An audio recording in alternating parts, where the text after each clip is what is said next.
Iridescence by C.A. Wynn. We're not cleared yet. It wasn't what she wanted to hear. Worse yet, she thought the executive officer, Lieutenant Iridescence, sounded impatient. He was on the research ship Aquila, doing whatever it was that executive officers did. She was a biologist on the surface of an unexplored planet with nothing to do. As far as C.A.WynnSciFi was concerned, she had more license to be frustrated. Your impatience will be your undoing, her mother had often said. She'd gotten the captain to soften on the first landing party. They would not usually start exploring until all safety protocols were satisfied. It was an understandable precaution, but it was keeping her from discovering new life. Before her was a small pond dotted with plants and flowers. A modest falls cascaded into the pond, its spray hovering over the water. She looked around for a place to sit. A large rock sat close enough for her to watch the pond. The stone sloped from a broad back to a rounded base. She hoisted herself atop it and sat. "It's beautiful," she said aloud, the words echoing inside her helmet. She activated the suit's environment monitors. The first thing she heard was the roar of the falls. It was a familiar sound, another reminder of home so far away. The water was darker than she expected, with a blue-violet hue that obscured the bottom of the pool. If it had been clearer, she anticipated stones like the one where she sat, perhaps not as large. Her panscepter hadn't registered either animal or insect life. This absence of evidence wasn't proof that they didn't exist. The planet had abundant flora, marking the beginning of a food web. The next step in the chain was here somewhere. All she needed was the green light to find it. Spray drifted like a veil above the pond. Through this, the light of the planet's sun filtered. She scanned across the colors of the rainbow, noting where they blended from one to the next. She raised her hand. Moisture had filmed the suit, and dust clung to it. The sediment was a brownish-gray color, like the stone where she sat. She ran her finger through it, drawing a path down the length of her forearm. The smear on her suit reminded her of lines she'd drawn in the dirt as a child. Then she crafted maps, complete with towns, rivers, and mountains. She'd play for hours with her sister, the two of them caked in mud by the end. Together, they built civilizations out of whatever they could find. There are plenty of Sims that do it better, their mother had told them many times. Ibanu never had an interest in simulations. She'd wanted to get her hands dirty. That desire led her to space. It had been a remarkable few years for her, a time of discovery. There was the bear-like creature on Gedus she'd encountered, with a thick outer skin rather than fur. The snakes of Chetithia had an elaborate social system. These encounters only fueled her passion, motivating her to accept a spot on the Aquila. It didn't hurt that the captain had taken an interest in her, and she in him. One day you're going to get what you want. While her mother meant it as a warning, Ibanu hoped it was true. She reached for the suit's panel, activating her comm. "Aquila, this is Mantia." "Go ahead," Iridescence said. "Lieutenant, any update on the analysis?" "Doctor, as I told you only a few minutes ago, we are not cleared yet," the lieutenant said. "The protocols are here for your safety. I will send out a general update as soon as one is available." "Didn't we already perform an analysis with the drones?" she asked. "If it had been thorough enough, Doctor, we wouldn't be having this conversation, would we?" said the lieutenant. She knew he was right, but it didn't calm her frustration. She stood, brushed dust from her suit, and stepped to the water. This close, she could see her reflection. She dipped a finger into the water, disturbing its surface. Her reflection receded into ripples. She was surprised to sense the image lingering.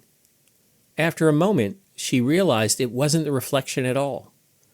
Instead, the persistent image was in her mind. With it, the taste of copper coated her tongue. She closed her eyes. Behind them floated a dark shape.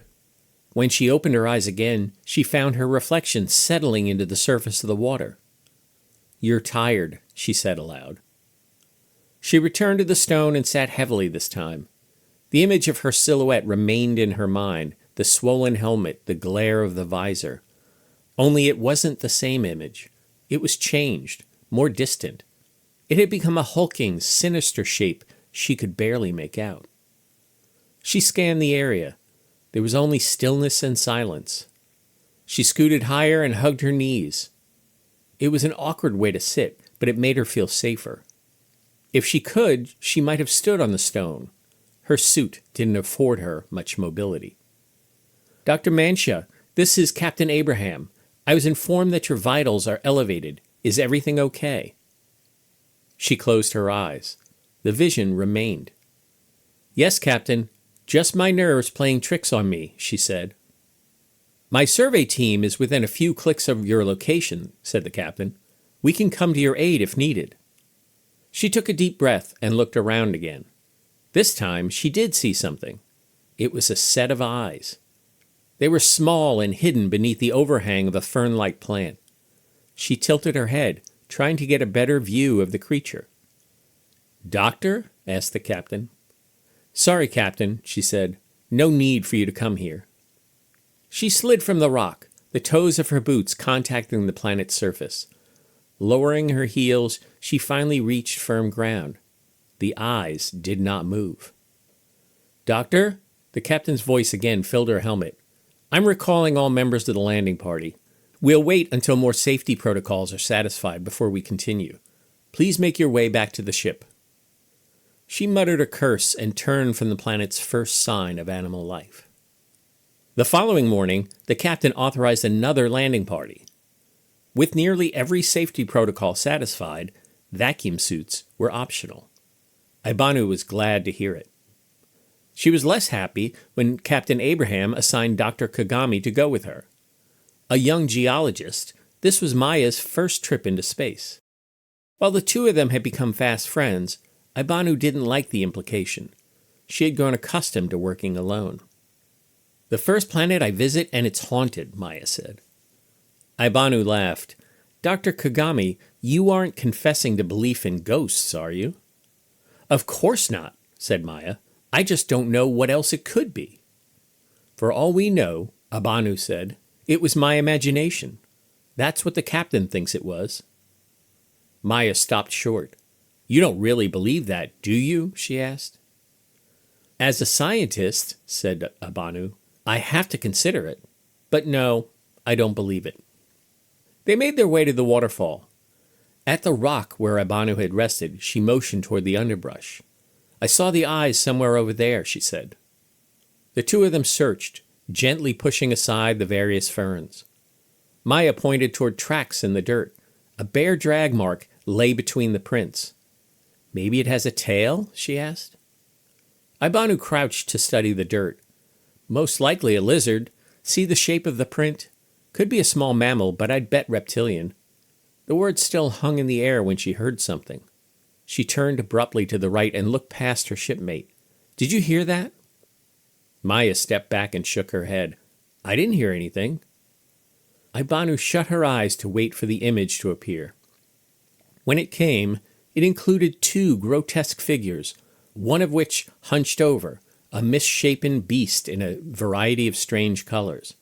The other stood tall, with two moons for eyes, wide as if to swallow her. She yelped.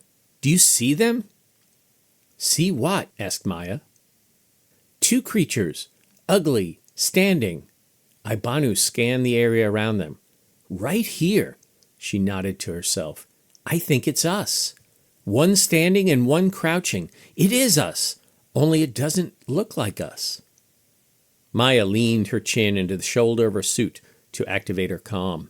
"Aquila, this is Kagami. Can we get some drones to our location?" A voice came across Maya's comm. "This is Abraham. My team is on the way." Ibanu pushed Dr. Kagami aside and bolted. There was something here, a creature that could project its thoughts into her mind. She had to find it. As she raced through the underbrush, Ibanu scanned for indications of movement. Behind her, she could hear Maya's voice.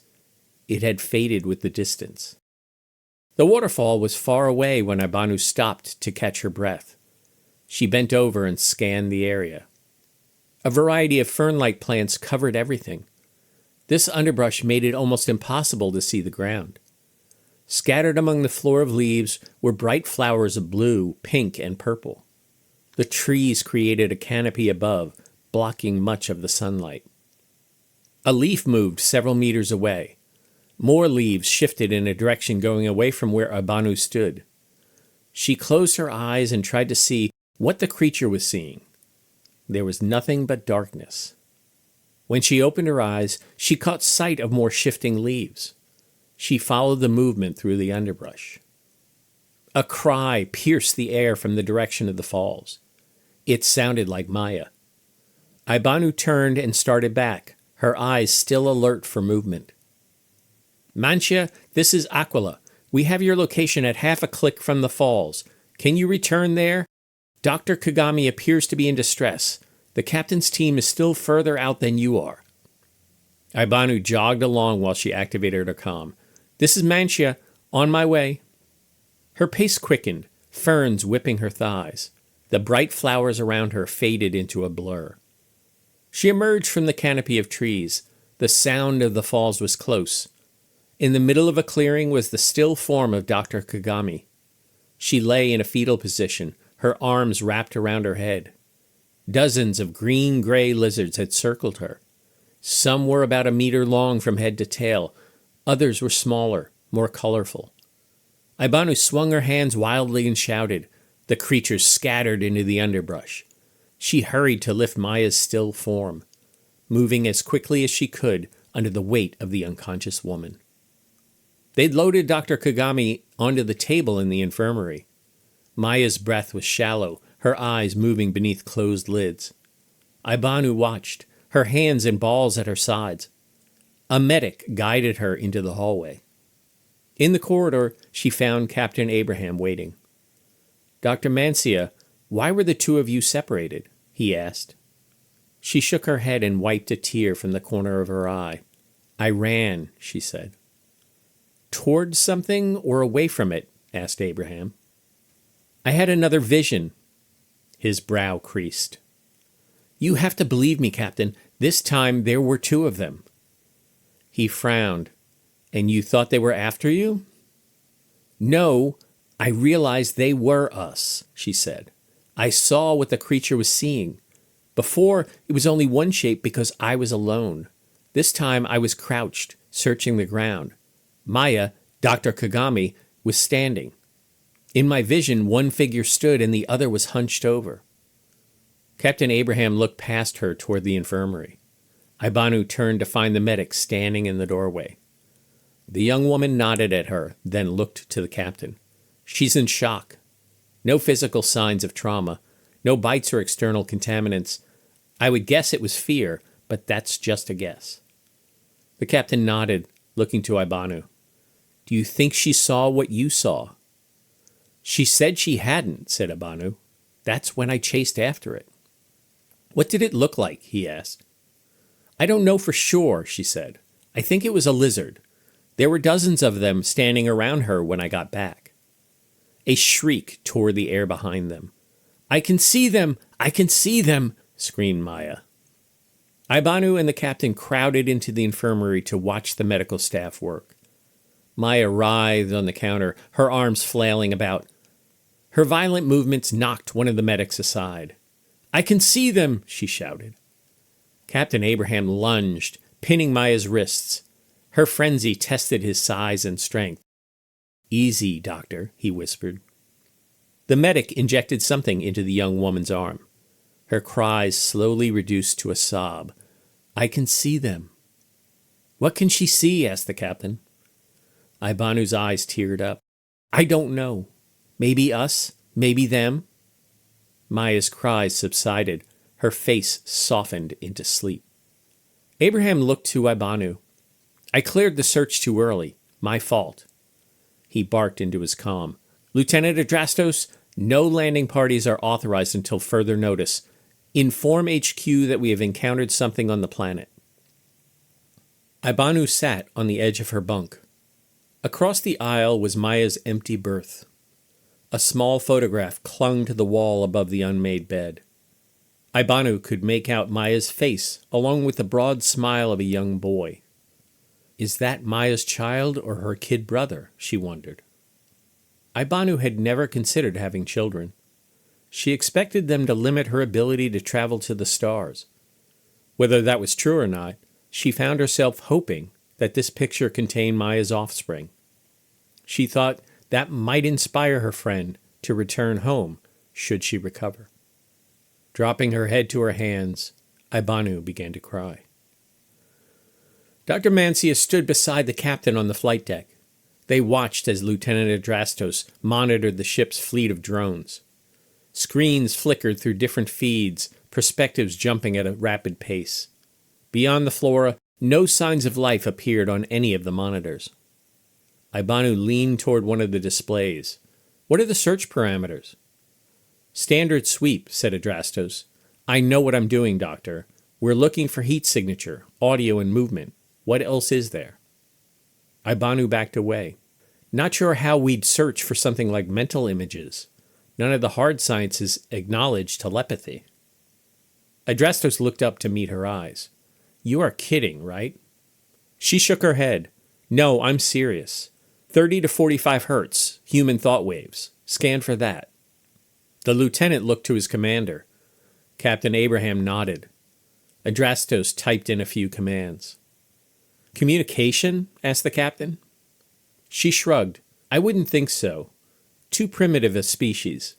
We can't rule it out, but I figure it's a defense mechanism. Defense? He asked. They probably had a predator of some sort, she said. Maybe still do. Now the question is, can they do this to any creature, or only those with intellect? Abraham's eyes narrowed. Are you implying that there might be some sentient beings on this planet? Ibanu's eyes darted from screen to screen. We can't rule it out. With her attention on the monitor, a faint image formed in Ibanu's mind. The most she could make out was some canopy with long figures darting beneath it. She grabbed Abraham's shoulder, staring past him. Do you see that? Captain Abraham placed his hand on hers. What do you see? They're running. She heard the words. The voice sounded like hers, but she wasn't sure she'd said it. Lieutenant, are we monitoring activity around the ship? The captain's voice had faded a little, as though he stood far away. No, sir. All drones have been deployed at the falls. The lieutenant's voice had also grown distant. Set ship's sensors to scan for movement, said the captain. Use the same parameters. The taste of copper returned as Ibanu's vision grew more vivid. In it, the long objects were writhing, moving in and out of view. She finally understood them to be lizards, running frantically. Their bodies reflected intermittent light coming through the fern canopy. The captain's voice filtered into her mind like the rumble of a distant storm. Abraham to medical. Doc, is our patient showing any signs of agitation? No, sir. She's still unconscious. The medic's voice appeared as bright flashes of reds and yellows in Ibanu's mind. Keep an eye on her. If she starts to stir, let me know. His voice, a low roll of thunder, kept Ibanu anchored. She tried to hold on to it, feeling herself swept up by the teeming horde. Lieutenant, the captain's voice echoed, make sure our drones keep up with that movement. Roger that, Captain. Iridescence's words brought bursts of purple to her vision. The creatures were moving faster, more frenzied. Ibanu was with them, among them, captured by their mania. Are they coming this way? Asked Captain Abraham. Was that question for her? She wasn't sure. His voice had gotten so far away that she wanted to shout to him. The lieutenant's voice returned, bringing more splashes of purple. Affirmative, moving this way. Ibanu rode the unrelenting surge of bodies, feeling like she might fall helplessly forward. Panic rose in her, a dizzying array of reds and yellows. She heard a voice that sounded like her own. "Why are the lieutenant's words purple?" The deep rumble of the captain's voice rode through her vision like a dark wave. "Dr. Manshia, are the lieutenant's words purple?" "Yes," came a response. Ibanu hoped it was her voice, but she couldn't be sure. The ground of her vision shook with the captain's command. "Lieutenant, keep the drones in pursuit, but kill the audio." The throng of creatures began to escape her, fading into the dimming light. Ibanu reached for them, concerned she might lose them. She cried out, swinging wildly. Around her came arms, a darkness, and the smell of Captain Abraham. His scent was orange. Her eyes opened to a strange place. The room was small, cold, and colorless. Beside her lay a creature of some sort, a sound coming from its still form. What are these things, she wondered. Her heart raced, the feeling of it pounding in her head. She felt something touch her. She squeezed her eyes shut, her tail curled beside her, and pressed herself into dark mounds of dirt. "Captain, our patient is awake." She heard the sounds scrape the air, metallic and rhythmic and full of color. They left a bitter taste in her mouth. With her eyes closed, she searched the darkness for the host. She was alone. Where are they? "Dr. Manshia." It was the booming sound that haunted her sleep. She remembered how it rumbled in the distance. Something else touched her. She tried to slither away, the taste of copper rising in her mouth. Has she shown any signs of understanding? I'm afraid not. This other sound was like talons slicing through her in bright hues. Her brainwaves are completely altered somehow. "So you believe it's neural entrainment," spoke the thunder. She dared not open her eyes. "That's my best guess." The sound scraped against her, green and pink and yellow. Black and purple pulsed. "Is there anything you can do?" "I don't see much in the literature." A cascade of color accompanied each sound. "You'll keep checking." The rumble was large and dark, towering over her, suffocating her. "I'll do what I can, sir." Why has the host abandoned me? She wondered. End of Iridescence by C.A.Wynn.